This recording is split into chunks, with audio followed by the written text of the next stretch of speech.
I don't even care about my hair this time. So, hi. It's been like 2 months. It's now August 9th, something like that. And I have a lot I want to talk about because I haven't made a video in a really long time and I just watched my last video. Look at my eyebrow. You can totally tell that I do this myself. What was I talking about? I honestly don't remember. Something about oh yeah, okay, so I was watching my last video that I posted on YouTube, and it was when I was in my aunt's pool, and I was talking about the fact that Chris got fired and we finally talked. I also talked about how Robert said we could start over and how I was happy about it. Well, some shit's happened since then. Okay, so I'm gonna say these things in no particular order. I just burped, I'm sorry. I got this really cool Galaxy fingernail polish kit. It didn't really work, but I still quite like it. Well, I guess first of all I can mention that I'm still a manager, even though Bitch Troll got fired. Thank God. Daisy's last day was like 2 weeks ago. God, it's already been 2 weeks. We had this huge French fry party for her. I'm not gonna bother posting a picture. I don't have one on my phone either. But I mean, it was really fun. We wrote "We'll miss you, Daisy" in French fries, and Clovis bought pizza, and we didn't even plan it like that. We just happened to, bring her food at the same time. So we had this huge party in the back room, and it was really fun. And I miraculously haven't caused any great destruction yet. I thought I was gonna break something, or I would need her, and she's not around anymore. I can't ask her, but Clovis has been surprisingly there for me. And he's also been a big pain in the ass. It's like a love-hate thing. I got so mad at him today. Today has been the worst day as a manager so far as all the stuff I did. We hired this new manager because as of right now, me and Megan are the only ones, and Megan's leaving at the end of this month. So, he hired this guy named John, and John's cool. I like him a lot, but Clovis is training him to be a Nazi. I don't think he's gonna last very long. I really hope he does. I think he has the potential to be. Ooh. Hello? I think he has the potential to be really great, but Clovis is training him to be a Nazi because he wants somebody to be really tough on the kids, and it's just ridiculous. And so because of that, everyone hates him, and it's just not fair. But anyway, today I got to work and nothing was done. There was so much money in all the drawers. No one had done a cash drop. And it's Saturday, and usually there's always, always, always 2 managers on a weekend night, since the beginning of time. And I had to close by myself tonight. I didn't make the deposit on time. I had over $12,000. That's insane. I've never counted more than 8,000 in one night with somebody. But anyway, it all ended up okay, I guess. And in 2 hours, I gotta wake back up. There's no way I'm going to sleep in 2 hours. I am going to stay awake again until I have work at 9. And then, oh my God, I'm so excited about tomorrow. I hope I'm not wrong, but tomorrow's Sunday, so Clovis won't show up, hopefully. I technically don't have work until noon. All I got to do is make sure that nobody from the church, steals any of our crap. So I'm planning on taking a nap. They're church. They're not gonna steal anything. It's like a commandment. Let's see what else. Chris and I are no longer friends.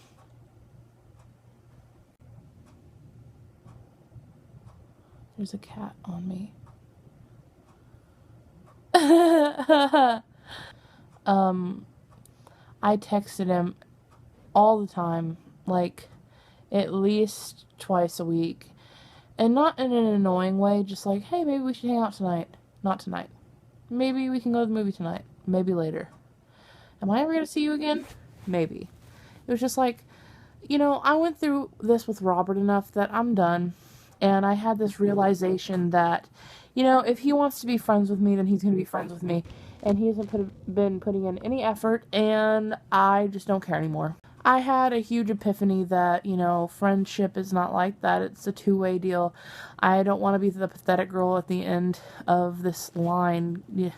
Or, that was a really bad metaphor. Basically, I don't want to be the girl knocking outside that no one lets inside. I don't respect those people. I mean, I don't respect the people that leave them outside in the cold either, but, like, I feel like you should be a strong enough person to take a hint, if that makes sense. Because if not, you're just creating depression and unhappiness, and life is too short. I did that for a year and a half. I've still been doing it, and I'm finally getting to the point where I'm just like, I'm ready to be happy. I'm ready to not deal with this anymore. I'm going to stick to the people that I know love me, and everybody else can kind of fuck themselves. Which is an excellent segue to Robert. So the last thing I said was that Robert agreed to give this another shot, to forgive me, to pretend like nothing ever happened. And first of all, I'm mad at myself because I should have never offered him that. You know, this is probably going to be my last rant about Robert willingly. Like, if he shows up and something happens, then yeah, I'll talk about it, but nothing has happened. I just want to talk about this. After everything, I have fully decided and realized and accepted the fact that so much of it was my fault.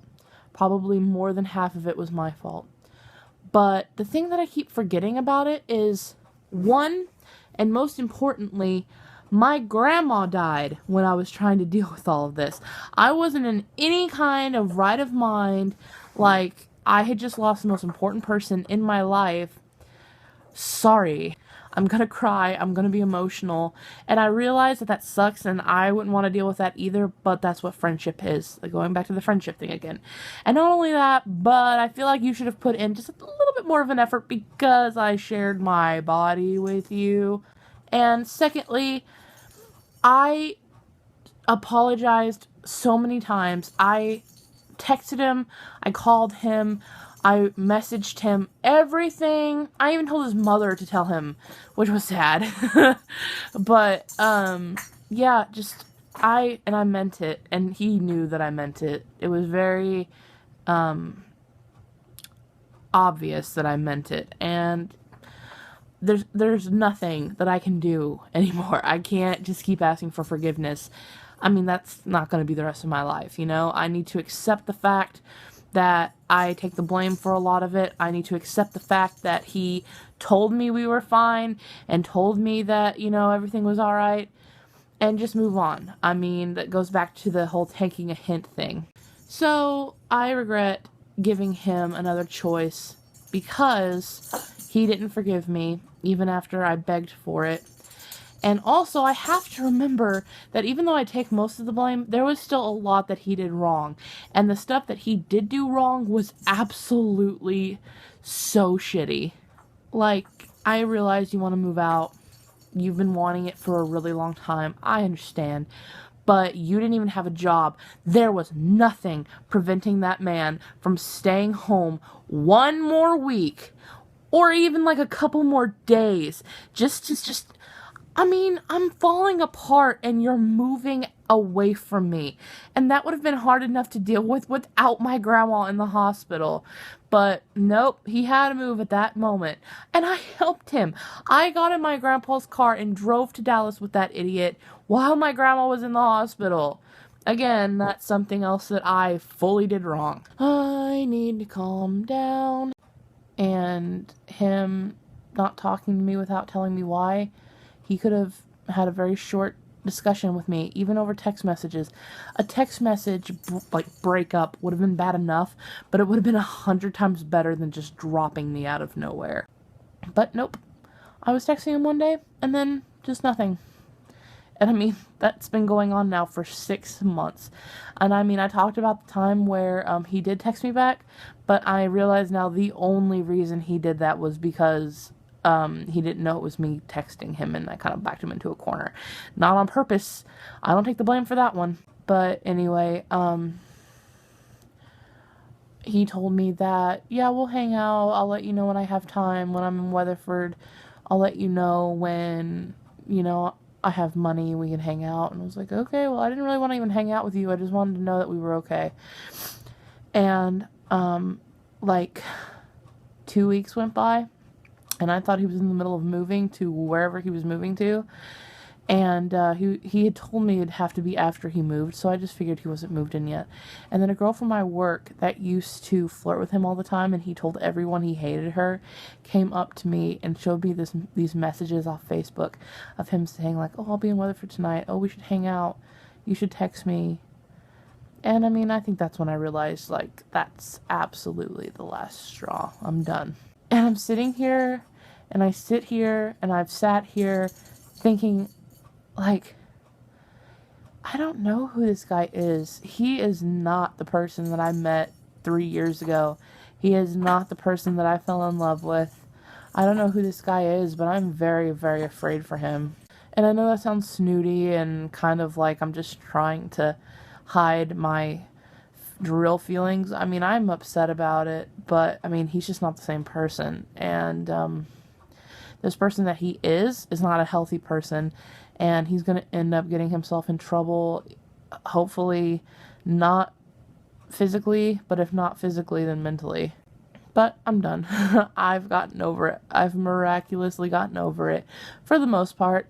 Every once in a while I'll feel lonely, and I don't miss him so much as I just miss our time together and miss, like, the memories that I won't get anymore.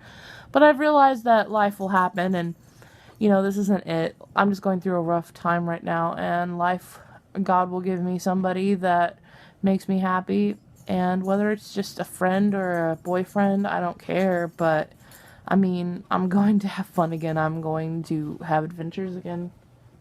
Luna! Which brings me to my next bit of news.